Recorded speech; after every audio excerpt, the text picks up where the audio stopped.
You want a book club recommendation? Hey, I'm Colleen. I'm a librarian and an author. On this channel, I talk about books and writing. If those sound like things you're into, hit the subscribe button and hang out with me on a semi-regular basis. So today, I wanted to go through some books that I really like for book clubs. They lend themselves well to discussion, and if you have a book club and you're looking for stuff to read, this is a good list to work off of. All of these books are in paperback, I think. There's one that I'm not 100% certain is, but I'm pretty sure they're all in paperback. And instead of organizing them by genre, I'm going to organize them by how long they are. Because all of us know when you're in a book club, sometimes you have page limits. One of my book clubs, we have a very strict, not over 400 pages page limit because we all read tons of other stuff in our preferred genres. We have busy lives. So this is really just a fun thing that we do as a hobby, and we can't be reading 700 page books. We would all love to read The Priory of the Orange Tree, but I just don't have time to read it. So I'm going to start with the books that are the longest and get down to the books that are the shortest. These run the gamut from about 450 pages to under 100 pages. Okay, so the first book in the over 400 page group is Sistersong by Lucy Holland. This is a historical fantasy, is the best way I can describe the genre. It takes place after the fall of Rome on the island of Donoghue, which is what we know as Britain, and is about a small kingdom that is sort of standing against the Saxon invasion. There are three narrators, and they are the three children of the king, who is older now, and he doesn't have a traditional son. So the youngest is Sin, and she's very much an observer throughout the most of this book. The middle child is Riva, and she has had some trauma in her life that happened during a terrible fire and has some pretty bad scars. And the oldest is Cain. And Cain, though born a daughter, is a trans character who views themselves as a male and therefore as the rightful heir to the throne. This was such a cool book dealing with like the politics of gender in the ancient world.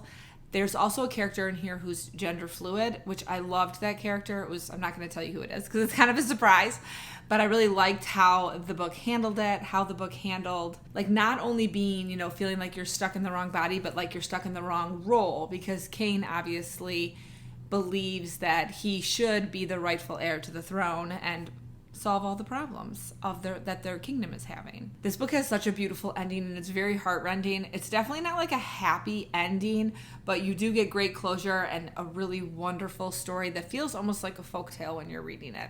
The next book in the over 400 pages is The Book of Longings by Sue Monk Kidd. This is sort of like a biblical retelling. It tells the story of Jesus' wife. So if anyone in your book club's not into that, don't recommend it. We basically get to see what it's like to be a woman in the Jewish community around the turn of the millennium. And it's beautifully written. Anna, who is the character who in this retelling is the wife of Jesus, is always like wishing for a better life. She's stuck in this family where her father wants to basically like sell her to a husband, and she meets Jesus and falls in love with him and sort of gets thrown into his world of fighting for those who don't have a voice, which is the best way I can describe it. I will say, if you're familiar with the story of the Bible, it's a pretty sad ending, and I did finish this book and then have like a good 30-minute cry. But there's a lot of great stuff in this book that lends itself to book club discussions, particularly in like what ancient Christianity and like early Christianity looked like versus what it looks like now. That was the most interesting for me, having gone to Catholic schools my entire life and being raised Catholic, what like the messages were in the teachings of Jesus and how our modern world chooses to interpret or not interpret them. Now we're going to move into the books that fall between 300 and 400 pages, which I think is my biggest grouping. We're going to start with Palace of Illusions, and I'm sorry I'm going to look down while I read the author's name, by Chitra, Banerjee, Divakaruni, I think. I apologize. Indian languages are like my hardest accent to wrap my head around, and I'm pretty poor at the pronunciation. This is a retelling of the Mahabharata from the point of view of Panchali, and she's such a cool narrator in this book. She has this journey, and I'll be completely honest, I've never read the original texts, so for me, I don't know how much of this is like the author's reimagining and how much is in the actual text. but she is sort of like a prophetic birth. She's like a creature of fire almost. And we follow her life going from being seen sort of as like an ugly child to like finding power and how different she looks from everybody else. She ends up with 5 husbands who are 5 brothers, and there is a 6th character who is perhaps meant to be married to her as well. It's like this big prophecy that the people that are married to her are going to do great things. She has a friendship throughout the story with Krishna, the god, and that's my favorite part of the book because he sort of pops in and out of her life at different important parts of it, and just like the support he lends and also the friendship that develops is really beautiful. Again, this is a book that I did cry at the end. I am a big crier, though, I'm going to be completely honest. Any book that's like somewhat emotional is probably going to make me cry. But it's one of those stories where you follow someone's whole life, which I really like. We start when she's a child, we follow her husbands, meeting her husbands, we follow her when she's in exile, and then all the way till the end of her life. So it's really beautiful. If you've been interested in books like Circe or Ariadne or any of those mythology retellings, I would recommend The Palace of Illusions as a good one for your book club. Lots to talk about, lots to enjoy. The Palace of Illusions is one I actually did do with my book club, as is The People of the Book by Geraldine Brooks, which this is one of my favorite books, and this was one that I picked when it was my turn to pick what book we were going to read for book club. This is the story of a Haggadah, which is a holy Jewish book used over Passover. We start in Sarajevo during all the unrest in the 90s, which if you're my age, you remember quite well, but if you're younger, you might not know anything about. But there's this very, very old Haggadah that's in the city, and historians are worried it's going to get destroyed in bombing. So this book restorer, who's Australian, comes in and she kind of like saves the book, but she has to like go through the book to see if there's any inconsistencies, if there's been any damages. And she finds these little tiny problems with the book. And then the rest of the book is all about how those little tiny problems came about. So we have a chapter that takes place during World War II, and then we have a chapter that takes place during the Spanish Inquisition. We have one that takes place in Venice. We have one that takes place in Austria, and we follow this book through history all the way back to when it was created in North Africa, and it's beautiful. The book is so beautiful. If you like books about books, this is a really good one. There's also that book, The Shadow of the Wind by, I think his last name is like Zafran. I'll put a picture of it right here. I read the 2 of these very close together. I would say this book is a lot better. You get just like such more of an emotional connection to the characters and the actual book. I will say, if you are at all sensitive to sort of like the hardship of the Jewish people throughout history, this touches on a lot of it. And like really, I mean, we're in World War II, we're in the Spanish Inquisition. There is a lot of like really rough subject matter that this book does deal with. So if that's something that you don't want to read, there's your content warning. Next, since I've already talked about it, I have to say Circe by Madeline Miller. This is a great retelling of the character of Circe, who we know from the Odyssey, who is basically like the goddess of witchcraft, the person who invents witchcraft. And this is another book where you follow a character over, in this case, thousands of years, and you really just dive into her life, her feelings, how she deals with humans coming in and out of her life and how fleeting their existence is. I do think it would be really cool for a book club to read this book and then also read the chapters. I think it's just one chapter about Circe and the Odyssey, and sort of juxtapose how Madeline Miller interpreted the character of Circe from the Odyssey and gave us this beautiful, beautiful book. Right, next I have The Red Tent by Anita, Diamant, and this is one of my favorite books. This is another biblical retelling, but this time we're in the Old Testament. And this is about Dinah and her mothers, basically.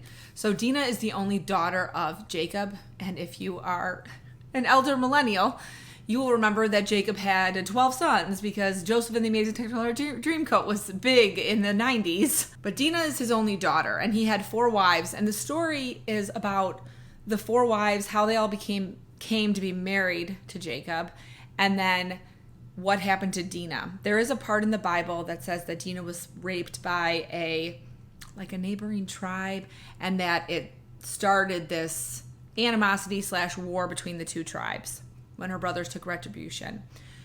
So Anita Diarmuid, I don't know how to say her last name correctly, really takes that little line about Dina in the Bible and like builds an entire story about it. If you're interested in the ancient gods and goddesses that were around in the really early time of Judaism, this is a great book too, because she goes into some of those gods and goddesses and some of the practices that the women were taking part in that the men were maybe not allowed to. I'm going to reread this book this summer. I can't wait. I was going to do this with my book club, but at the time when I wanted to recommend it, someone in the book club was pregnant. I will say there's a lot of like ancient delivery in here. So if that makes you squeamish, or if you are pregnant and don't want to freak yourself out, save it till after you've had the baby. Okay, so let's switch gears a little bit, because sometimes when you're doing a book club, you still want to read something super fast-paced that's not necessarily literary fiction. So let's talk about The Golden Couple by Greer, Hendricks, and Sarah Pekkanen. This is a domestic thriller. It starts with this therapist who has lost her license but still does like unconventional therapy with couples, being called by this woman who wants to have a session with her and her husband. And she uses the session to tell her husband that she's cheated on him. Now, that moment locks the three of them together in this crazy ride you go on. I would say this is a good thriller to use for a book club, because there's a lot to talk to about kind of like the morals of therapy, the morals of marriage, and what people owe to each other. There's a good mystery that doesn't have a ton to do with the initial therapist session, the initial session where she confesses, that you follow throughout the book. This is one of those books that when I was reading it, I kept thinking, there's no way all this information that this author team is giving me is going to actually make sense at the end, but it does. They tie it up really, really well. I got this from Book of the Month, and I was really happy with this thriller, and it actually made me sort of jump back on the thriller train. So if you have a book club that likes to read thrillers, I really recommend The Golden Couple. Next, we're going to go into the 200 to 300 page section, which I really think is the sweet spot for book clubs, because I always feel like anything under 300 pages I can just breeze through. So here are some good recommendations for you. First, we're going to talk about The Wonder by Emma Donoghue. Terrible cover, fantastic book.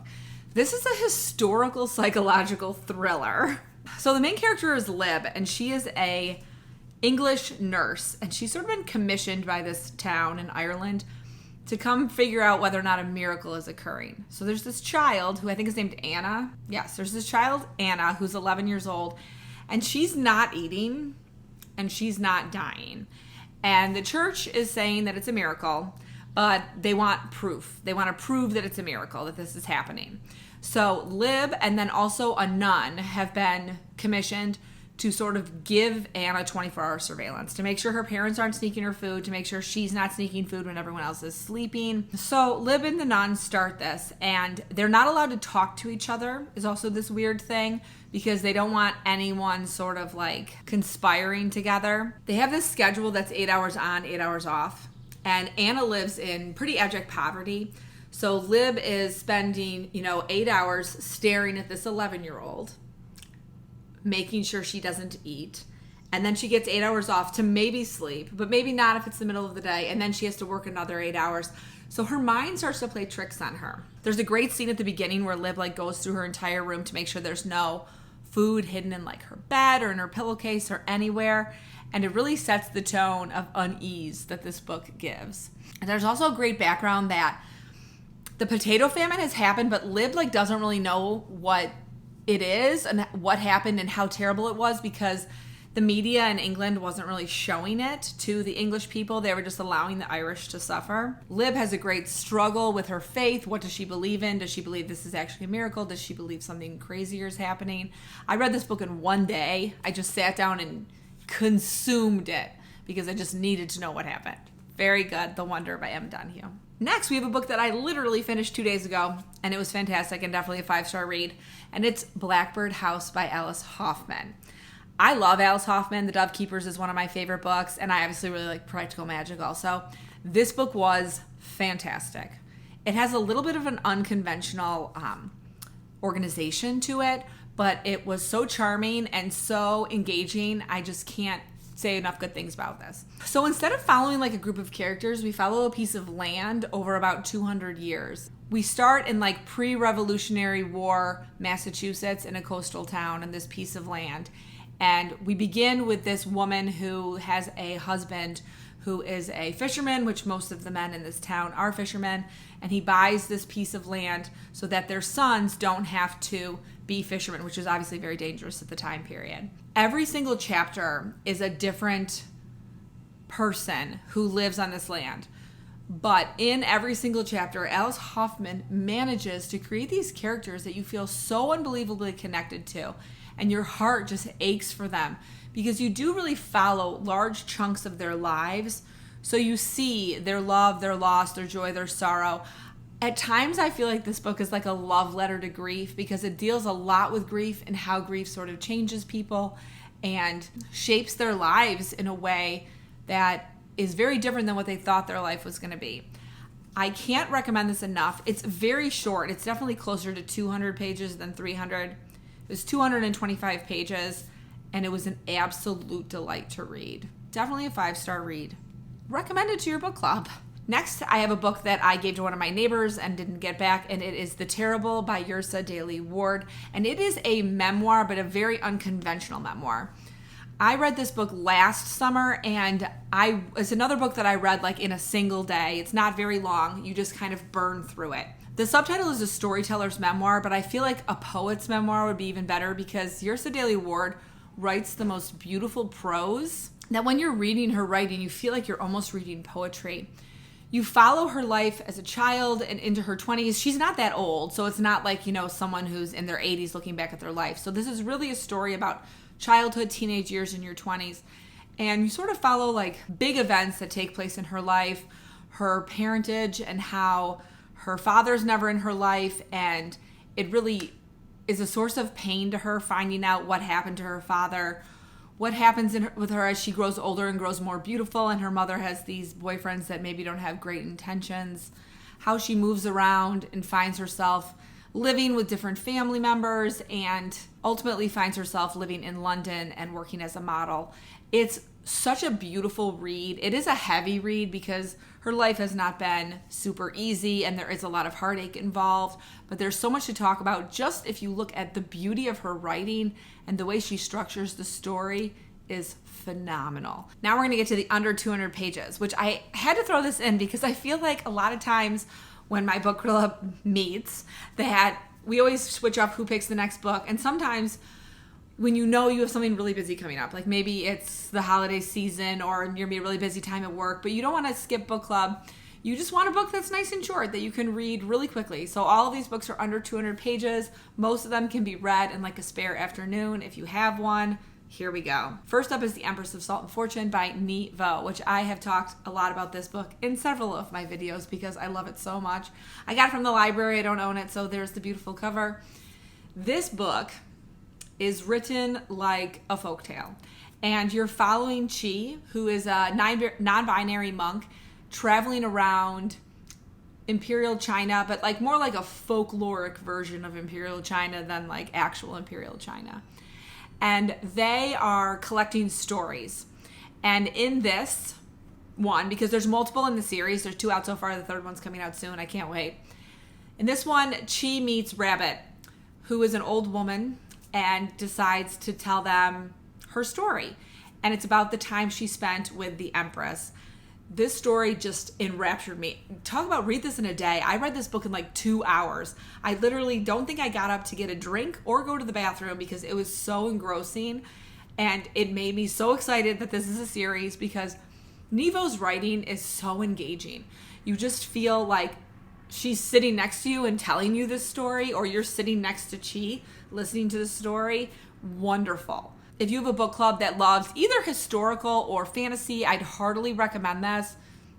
You're going to all be obsessed. Next, I wanted to throw a YA on, which I very rarely read YA, but this is my favorite YA. I'm so sorry there's a helicopter over my house, but I'm going to keep going. This is my favorite YA of all time, and it's called Hope Was Here by Joan Bauer. Now, I will say this is not a YA in terms of the direction YA's been taking recently. There's not some grand love affair in it. There's not like wide, like getting into your sexuality. This really has nothing to do with the main character's sexuality. It is about her life living with her aunt and her wish to know who her father is. She's never known who her father is, and she's been saving this box that's the story of her life so that when she meets her father, she can give it to him. And I'm not going to tell you more because the book is very short, so I don't want to give away any of the plot. But she and her aunt are in a new town, working at a new restaurant, and about the people. The book is about the people in the town and how their relationships develop with them. And it's a wonderful read, a very quick read, a great read to recommend to a teenager who maybe isn't into like the A Court of Thorns and Roses types of books and wants to read something that's mainly just more about life rather than relationships and love. I wanted to throw one classic on this list because I know that there are a lot of classic type book clubs going around right now, and so I decided to pick a short one. So I picked The Wide Sargasso Sea by Jean Rhys, which I did read this January. I like this classic because while it is a great read and not an easy read, it is very short. So if you are someone who's busy and doesn't have time maybe to slug through Ulysses or Finnegan's Wake, A Wide Sargasso Sea is something that has very like experimental writing and isn't very linear and has very flowery descriptions, but isn't that long. It's definitely under 200 pages. I can't remember exactly how long. I think it's like 160. This book is a reimagining, I wouldn't call it a retelling, of the character of Rochester's wife from Jane Eyre. So the mad woman in the attic, who in that is called Bertha, but in this is called Antoinette. And it is about her life living in Jamaica after slavery has been outlawed as the daughter of a former slave owner. And you follow her through her childhood, her young adulthood, and the early days of her marriage to Rochester, and then end with her in England. And it is a book that sort of follows the character's descent into madness, which I wasn't sure if we were going to get that when I started it. I thought it might be like she wasn't crazy, but Rochester made her crazy. But you do really watch her mind sort of unweave itself. Lots to talk about in this book, especially if you did want to do a companion read with The Wide Sargasso Sea and Jane Eyre, or a different retelling of Jane Eyre. That would be a very fun thing for a book club to do. And then my last super quick book club read is Intimations by Zadie Smith, my second nonfiction on the list, because I know I don't read a lot of nonfiction, but I know book clubs do, so I needed to put a couple, and I really enjoyed this book. It is a collection of essays that Zadie Smith wrote at the beginning of quarantine. There's not too heavily like current event-y type stuff going on. It's more about her looking at racism, classism, what it means to be a writer or creator. My favorite part of this book was how she talks about how when the pandemic began, that there was a lot of pressure put on creators, whether you be an artist, a writer, a sculptor, a musician, to just use that time, that empty time, to pour yourself into your creating, and how difficult that was. And as someone who didn't write for the rest of 2020, once the pandemic started, I totally understood that.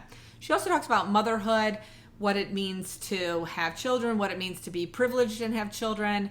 It was a really good read that you can read very quickly, and you can pick certain essays to dive deeper into. So there you have it. Those are my book club recommendations for this summer and beyond. If you want any more information on any of these books, please drop me a comment and I will give you more. And I hope you and your book club are enjoying what you're reading and finding some really good stuff to discuss. As always, I hope you are in the middle of a good book, about to start reading a good book, or about to start writing a great book. See you soon.